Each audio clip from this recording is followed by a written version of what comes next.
आज कक्षा 7 के विद्यार्थियों के लिए है इंग्लिश का पेपर। देख रहे हैं ना, एनुअल एग्जामिनेशन 2023, बहुत ही मोस्ट इंपॉर्टेंट क्वेश्चन पेपर है। 50 अंक का पूर्णांक है, समय 2 घंटा है। देख रहे हैं ना, संपूर्ण पेपर हल करके आपको मिल रहा है। मैं एक बार आपसे रिक्वेस्ट कर रहा हूँ या सलाह दे रहा हूँ, जो भी मानिए, वीडियो को 1-2 बार जरूर देखना। यदि आपको वीडियो अच्छा लगे, पेपर में दमदार लगे और निश्चित आपको लगे कि आपके विद्यालय में यही क्वेश्चन पेपर आ रहा है, तब आप लाइक करना, सब्सक्राइब करना, वरना मत करना। लेकिन यह क्वेश्चन पेपर दुकानदार के अनुसार बहुत से जिलों के प्रधानाचार्य ले गए हैं, तो मैं आशा करता हूं कि आपके भी विद्यालय में यही प्रश्न पत्र पहुंचा होगा। अब सीधा अपने प्रश्न पर आते हैं। All question are compulsory. देख रहे हैं ना, सभी प्रश्न अनिवार्य हैं। ये निम्नलिखित गद्यांश को पढ़कर नीचे दिए गए प्रश्नों के उत्तर अंग्रेजी में दीजिए। Kabir was a great poet and saint. Kabir Das एक महान कवि और साधु थे। हु लिव्ड इन इंडिया, जो भारत में रहते थे। हंड्रेड ऑफ ईयर्स एगो, सैकड़ों वर्ष पहले। ही प्रीच्ड पीपुल, उन्होंने लोगों को पढ़ाया। टू लव ईच अदर, प्रत्येक एक दूसरे से प्रेम करना। He went from place singing song, वह एक स्थान से दूसरे स्थान को गीत गाते हुए जाते थे। इन प्रेज ऑफ गॉड, ईश्वर की प्रशंसा में। ईयर पास, वर्ष बीत गए। बाई, कई वर्ष बीत गए। And Kabir grew older, Kabir बूढ़े हो गए। बाई देन, तब तक ही हैड थाउजेंड ऑफ फॉलोअर्स, उनके हजारों शिष्य हो गए। Kabir songs and poems tell us, Kabir के गीत और कविताएं हमें शिक्षा देती हैं। दैट गॉड इज एवरीवेयर, ईश्वर प्रत्येक जगह है। हिज राइटिंग शोज, उनकी रचनाएं दिखाती हैं। That he was a true saint, वह एक सच्चे से साधु थे। अब इसी का उत्तर देना है आपको। Who was Kabir and where did he live, Kabir कौन थे और कहाँ रहते थे। 2 अंक, 2 नंबर मिल जाएगा उत्तर लिख देंगे तो। How did he go from place to place, एक स्थान को दूसरे स्थान में कैसे जाते थे। तीसरा है what do Kabir songs and poem tell us, Kabir के गीत और कविताएं हमें क्या बताती हैं। अब इन तीनों का उत्तर देखिए, मैं दे रहा हूं 2 तिहाई 6 नंबर का आपका हो जाएगा। तो इसका उत्तर कैसे लिखेंगे, देख रहे ना। पहला उत्तर है Kabir was a great poet and saint, Kabir एक महान कवि और साधु थे। हु लिव्ड इन इंडिया, जो भारत में रहते थे। पहले का उत्तर हो गया, 2 अंक आपका फिक्स हो गया। आपको दिखाई दे रहा होगा पूरा अच्छी तरह से, इसीलिए मैं पढ़ भी रहा हूं। दूसरा इसका उत्तर है he went from place singing song, वह एक स्थान को दूसरे स्थान जब जाते थे, सिंगिंग सॉन्ग गीत गाते हुए। इन प्रेज ऑफ गॉड, ईश्वर की प्रशंसा में। दूसरे का उत्तर हुआ। तीसरे का उत्तर Kabir songs and poems, Kabir की गीत और कविताएं। टेल अस, हमें बताती हैं। दैट गॉड इज एवरीवेयर, ईश्वर प्रत्येक जगह है। समझ गए ना। ये तीनों उत्तर आप लिख देंगे, पूरा आपको नंबर मिल जाएगा। अब दूसरा प्रश्न लेते हैं। दूसरा प्रश्न है निम्नलिखित पद्यांश को पढ़कर दिए गए प्रश्नों के उत्तर अंग्रेजी में दीजिए। पहला है पोएम है ये।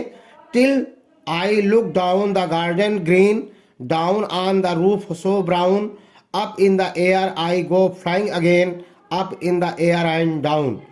तो इसका प्रश्न, इसको पढ़ करके अब प्रश्न पूछ रहा है what is the central idea summary of the poem, मतलब इस कहानी के सारांश पर इसका मूल विचार क्या है।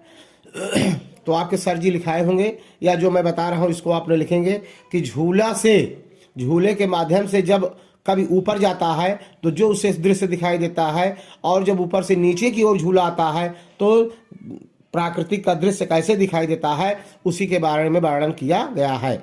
इसका समरी है पूरा कि एटमॉस्फेयर कैसा दिखाई दे रहा है, आकाश नीला दिखाई देता है, और नीचे जब आते हैं तो हमें हरे भरे घास दिखाई देते हैं प्राकृतिक पर्यावरण के। दूसरा है what the child sees while coming down from the swing, बच्चे को क्या दिखाई देता है जब वह झूले से नीचे की ओर आता है। तो इसका आंसर हिस्सा लिखेंगे। देखिए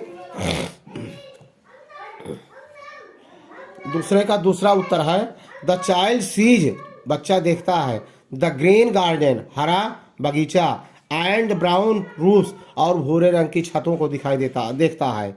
गोइंग डाउन द स्विंग, झूले के नीचे जाते समय, झूला नीचे आते समय बच्चे को हरा भरा मैदान, बगीचा और भूरे रंग की छत दिखाई देते हैं। इसका आंसर ऐसा लिखेंगे। तीसरा क्वेश्चन लेते हैं। निम्नलिखित में से किन्हीं 3 प्रश्नों के उत्तर अंग्रेजी में दीजिए। 2 × 3, देख रहे हैं ना। इसका आंसर आपको लिखना है क्या है?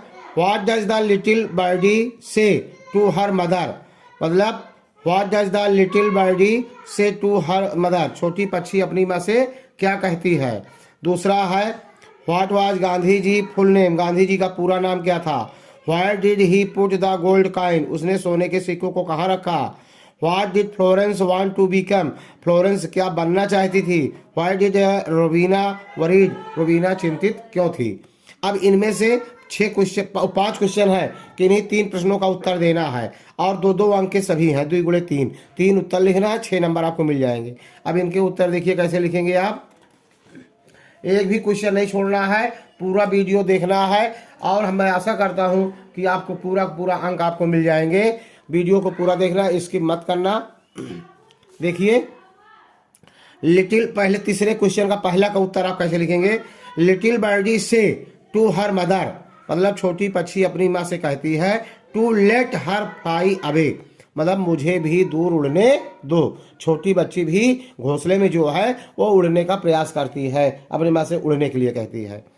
दूसरा कहा, देखिए मैंने सीरियल से पहले तीसरा लिख दिया फिर दूसरा लिखा, लेकिन पहले दूसरे वाले को उत्तर देख लीजिए।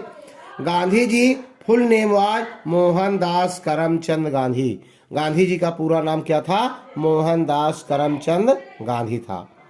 तीसरे वाले का उत्तर ए है, देखिए यहाँ पर लिखा गया है ही पुट द गोल्ड कॉइन्स, उन्होंने सोने के सिक्के को रखा इन ए पिट, एक गड्ढे में, उसने सोने के सिक्के को एक गड्ढे में रख दिया। तो इस तरह से तीनों का आपका आंसर हो गया, 6 नंबर आपका पूरा मिल जाएगा।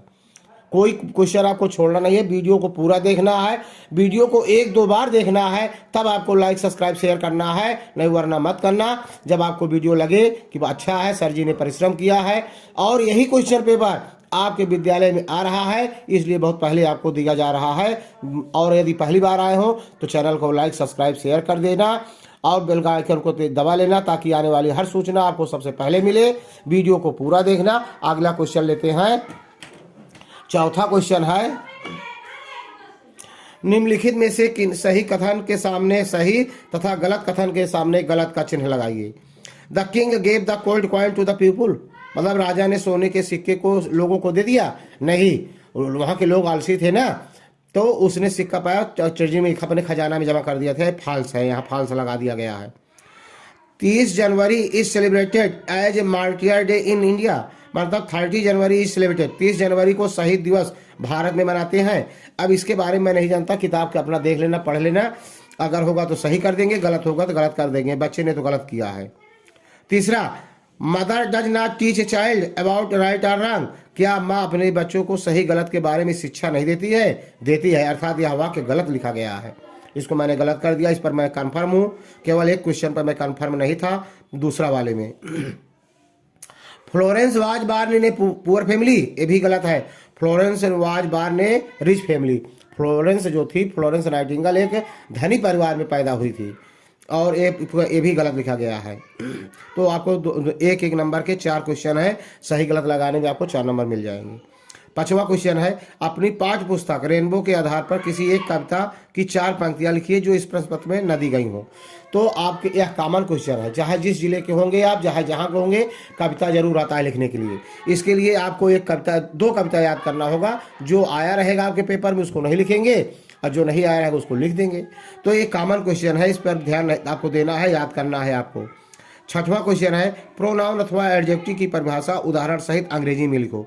तो प्रोनाउन की परिभाषा कैसे लिखेंगे? पहले हेडिंग डालेंगे काले से प्रोनाउन, फिर हिंदी में लिखेंगे pronoun is a word which is used instead of noun.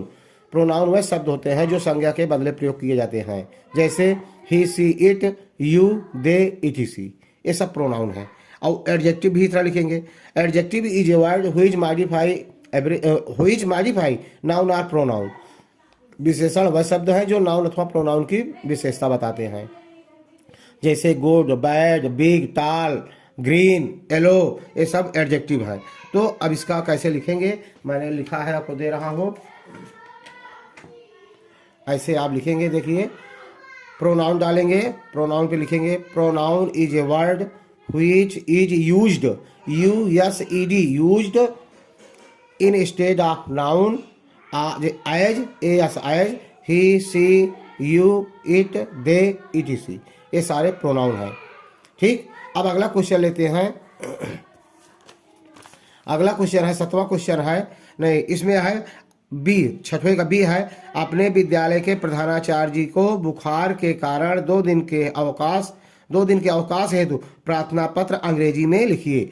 छुट्टी के लिए प्रार्थना पत्र आप कैसे लिखेंगे, इसको आपको देख रही कैसे लिखेंगे। एक 6वां का है, आपको कैसे लिखना है।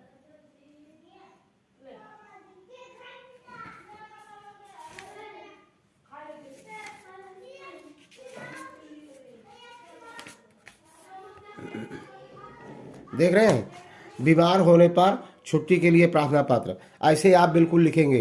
टू प्रिंसिपल, यहाँ बदलेंगे, नारायण इंटर कॉलेज सिकोहाबाद लिखा गया है, तो आप अपने विद्यालय का नाम लिखेंगे। सिकोहाबाद की जगह प्रतापगढ़ जिला के होंगे तो जिला का नाम है प्रतापगढ़ लिखेंगे। इलाहाबाद से होंगे तो इलाहाबाद, मेरठ के होंगे मेरठ, जिस जिले के होंगे यहाँ अपना लिखेंगे। और फिर सर ऐसे लिखेंगे, respectfully I beg to say that I have been suffering from fever since last night, kindly grant me leave for 2 days from 6/8/2018 to 7/8/2018। इसको बदल देंगे, मतलब अपने जिस दिन आप अपने पेपर देंगे, जिस दिन का वह तारीख डालेंगे 2 लिखेंगे, फिर 2 दिन आगे बढ़ाकर लिखेंगे। मतलब 6 से 7 तक इन्होंने लिखा है, तो आप अपना तारीख डालकर लिखेंगे, सन सही करेंगे। एंड ऑब्लाइज, और आपका भारी योर्स ओबेडेंटली, ये लाइन बिल्कुल रहेगा, योर्स ओबेडेंटली लिखा रहेगा। अब इधर राकेश सिंघल लिखा गया है, आप अपना नाम लिखेंगे। क्लास 6 लिखा गया है, आप क्लास 7 लिखेंगे, और सेक्शन अगर होगा तो सेक्शन लिख देंगे। और जिस दिन आप लिखेंगे पत्र वहाँ के डेटेड डाल देंगे। बाकी पूरा आपका सही है, 4 अंक आपको मिल जाएंगे। क्वेश्चन एक भी नहीं छोड़ना है, टाइम है अभी, याद कर लीजिए, रिपीट कर लीजिए खूब अच्छी तरह से। और अब हमारा मतलब है पेपर देने का मतलब ये नहीं कि आप नकल करिए, हमारा मतलब है कि आप अपने पैर पर खड़े हो जाइए, आप अपने नॉलेज को बढ़ा लीजिए, ज्ञान बढ़ा लीजिए, अच्छे अंक प्राप्त करिए। और अगला क्वेश्चन लेते हैं, निम्नलिखित संख्याओं को प्लूरल नंबर बहुवचन में बदलिए। बहुवचन में कैसे बदलना है, बॉय है बॉयज हो जाएगा, मैन है मेन MEN हो जाएगा, फूट है फीट हो जाएगा, सिटी है सिटीज हो जाएगा। 7वां का ए। अब इसका आंसर कैसे लिखेंगे, देखिए इसको इसी तरह लिखेंगे, पूरा नंबर आपको मिलेगा। देख रहे हैं ना, यहाँ लिख देंगे सिंगुलर, इधर लिख देंगे प्लूरल। तो सिंगुलर में बॉय का बहुवचन बॉयज होता है। दूसरा है मैन MEN, मैन का मैन MEN, मैन माने आदमी बहुत से। फूट FOOT, ये हो जाएगा फीट FEET, फीट। ये है सिटी का सिटीज होगा जाएगा, वाई का आई बदल जाता है, ES जुड़ जाएगा सिटीज। इसी का 7वां का बी क्वेश्चन है, 7वां का बी है, फेमिनिन जेंडर स्त्रीलिंग में बदलना है, हार्स सन किंग अंकल। तो हार्स का मेयर होता है, और सन का डॉटर होता है, किंग का क्वीन होता है, अंकल का आंट होता है। ये फेमिनिन जेंडर है, तो इसको कैसे लिखेंगे, हार्स मेयर या MERE मेयर लिखेंगे, स्पेलिंग याद होना चाहिए। सन डॉटर DAUGSTER, डॉटर माने पुत्री और सन माने पुत्र। किंग माने राजा, क्वीन माने रानी, QUEEN क्वीन माने रानी। अंकल UNCLE अंकल का आंट AUNT आंट माने चाची। इसका फेमिनिन जेंडर है ये। क्वेश्चन नंबर 8वां लेते हैं। 8वां है, इसमें अभी सी और है, देखिए निम्नलिखित में किसी एक विषय पर 8 वाक्य का अंग्रेजी में वह निबंध लिखिए। तो किसमें है, my college, my class teacher, my best friend, the postman. बहुत इंपॉर्टेंट है, 4 नंबर का है। मैं बता रहा हूँ, माई क्लास टीचर मेरे कक्षा अध्यापक पर आपको लिखना है। इस पे कैसे लिखेंगे निबंध, आप देखिए।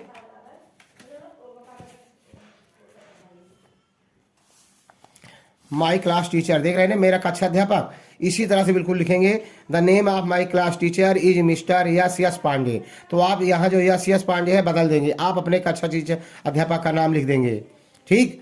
और बाकी उसी तरह सब रहेगा। दूसरा वाक्य, ही टीचेज अस हिंदी, वह मुझे हिंदी पढ़ाते हैं। तो आप लिख देंगे, चाहे अंग्रेजी लिख देंगे या हिंदी ही लिख देंगे, कोई फर्क नहीं पड़ता है, आपकी जो कक्षा अध्यापक पढ़ाते होंगे। ही इज एन MALT, एक क्वालिफिकेशन है उनका, आप भी यही लिख सकते हैं। ही इज वेल क्वालिफाइड, वह बहुत अच्छी तरह से पढ़े लिखे हैं। ही नोज हिंदी वेल, वह हिंदी अच्छी तरह जानते हैं। He puts on simple cloth, वह साधारण कपड़े पहनते हैं। In summer he wears dhoti and kurta, गर्मी में धोती कुर्ता पहनते हैं। He uses a cap too, वह एक टोपी भी लगाते हैं। इन विंटर्स, जाड़े में ही वियर्स वूलन क्लोथेज, वह ठंडी में के समय ऊनी कपड़े पहनते हैं। He is tall and healthy, वह लंबे और स्वस्थ है। देख रहे हैं ना, 10 वाक्य हो गया। तो आपको कै वाक्य लिखना था, 8 वाक्य लिखना था। मैंने 10-11 वाक्य देख दिया गया है, 20 वाक्य। आई लव हिम मोस्ट, मैं उनसे अधिक प्रेम करता हूँ। इस तरह पूरा जितना आप याद कर पाएंगे कर लेंगे, लिख देंगे, पूरा नंबर मिल जाएगा। अगला क्वेश्चन लेते हैं। अगला क्वेश्चन है ट्रांसलेशन का है। निम्नलिखित वाक्यों में से 5 का अंग्रेजी में अनुवाद करना है। सुमन एक अच्छी लड़की है। सरिता कहाँ थी? वह अपने कॉलेज जा रही थी। मेरे पास कलम नहीं है। मोहन कहाँ रहता है? मोहन वहाँ रहता है। क्या चपरासी ने घंटी बजाई? तो इसमें से 5 वाक्य करना है, 6 वाक्य है। अनुवाद देखिए इसका कैसे लिखेंगे। सुमन इज ए गुड गर्ल, सुमन एक अच्छी लड़की है, तो सुमन इज ए गुड गर्ल। दूसरा होगा, पहले यहाँ लिखेंगे ट्रांसलेशन, TRANS या ले TION, ट्रांसलेशन इन इंग्लिश, इतना लिखेंगे तब पूरा नंबर मिलेगा, मतलब अंग्रेजी में अनुवाद। तो सुमन इज ए गुड गर्ल। दूसरा है व्हायर डिड सरिता, सरिता कहाँ थी? व्हायर डिड सरिता, सरिता कहाँ थी? She was going to her college, वो अपने विद्यालय जा रही थी। तीसरा वाक्य है वह अपने कॉलेज जा रही थी। चौथा है आई हैव नो पेन, मेरे पास कलम नहीं है। अगला है मोहन कहाँ रहता है? Where does Mohan live, Mohan कहाँ रहता है? Did peon ring the bell, क्या चपरासी ने घंटी बजाई? क्या चपरासी ने घंटी बजाई? Did peon ring the bell. इस तरह से आपका क्वेश्चन पेपर समाप्त हुआ। यदि वीडियो अच्छा लगा हो तो लाइक करना, सब्सक्राइब करना, शेयर करना। जय हिंद, जय भारत।